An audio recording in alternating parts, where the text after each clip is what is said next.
Hello, I'm Odoamne, I'm the top laner of H2K, and I want to say hello to the Taiwanese scene, and thank you for watching this interview. In the top lane,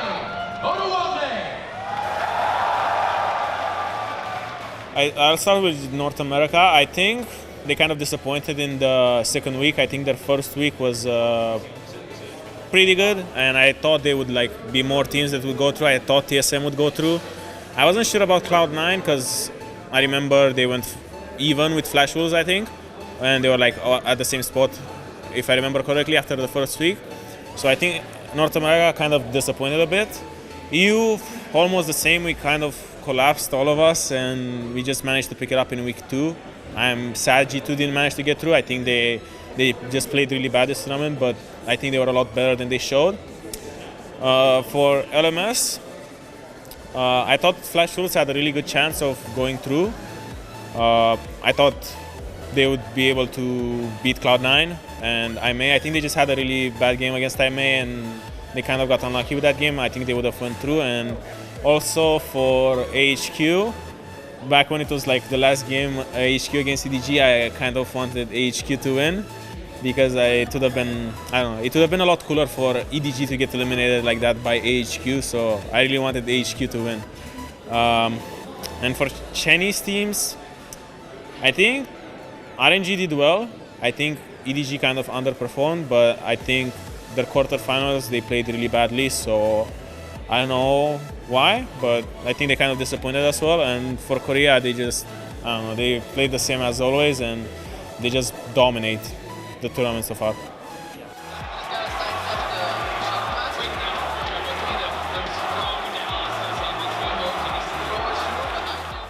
I don't know, in group stages, I think they did amazing. They managed to beat Rox Tigers. They lost the tiebreaker to Rox Tigers, but that was kind of expected. But they beat G2 once, and they beat CLG 2-0. So I think they did really well in groups. The fact that it's the first time a wildcard team gets out of groups, it's great because that never happened. Usually wildcard teams just get one game or two at every Worlds, and then that's it. But this time they managed to get out of groups, so I think it was really good for them. And I think for quarters, it was kind of difficult for them because the main advantage teams they had among other teams before the tournament was the fact that it was really hard to scout them. But we prepared really well, and we saw all the group matches, and we kind of figured them out. So I think it was kind of to be expected, just because it's a lot easier to win best of ones. It's you just need to pull out that lucky win, and you pretty much win it. So I think in a best of 5, it was really hard for them to do as well. Another Infernal Drake spawning though, and HKE going to look to take that. The odds are certainly stacked against Albus Nox Luna this particular game, but we've seen crazier things already. They are massively, especially the fact. Well, the thing is, for us, we just play really well in the laning phase. We almost always get a lead in the laning phase, so it's a lot easier to, get towers, open up the map, and then have rotations across the map, just because, yeah, you're stronger, you can roam around, you can get vision control, and once the towers are gone and you can push them a bit more, it's a lot easier to control even Dragon.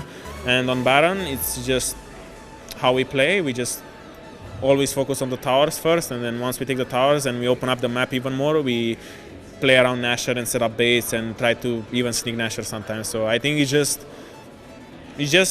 the best way to play, because in certain situations, like for example in our third game against Albus Nox today, we got all the other towers and inner towers, so we had 6 towers and we couldn't pressure anything, so our only play was to just control Nashor and bait it as much as possible. So we got some picks from that.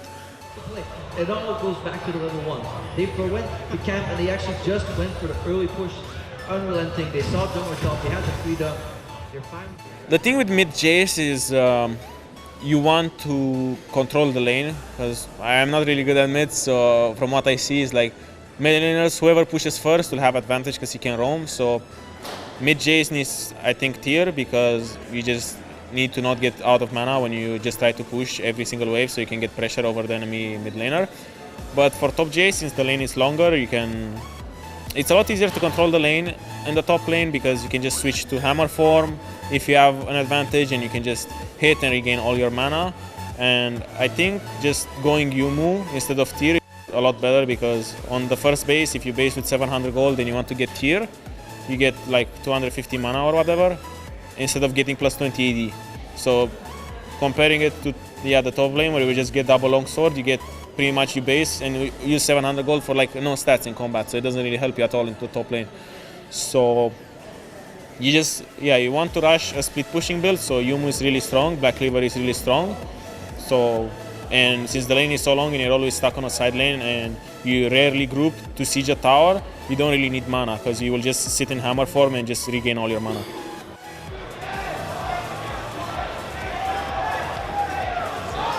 much about that late game. I think it's going to be our toughest opponent so far. I'm confident that we can do well. I don't want to jinx it and say that we are going to win or we're going to lose. We're just going to try to do our best, but I'm confident that we can do a good showing against them. Will collect one, but the Nexus is open. Forgiven, he's been exhausted. They're going to try something here, but Forgiven, they'll cut it out, and H2K demolish ANX for their semi-final match versus Samsung Galaxy. Yeah.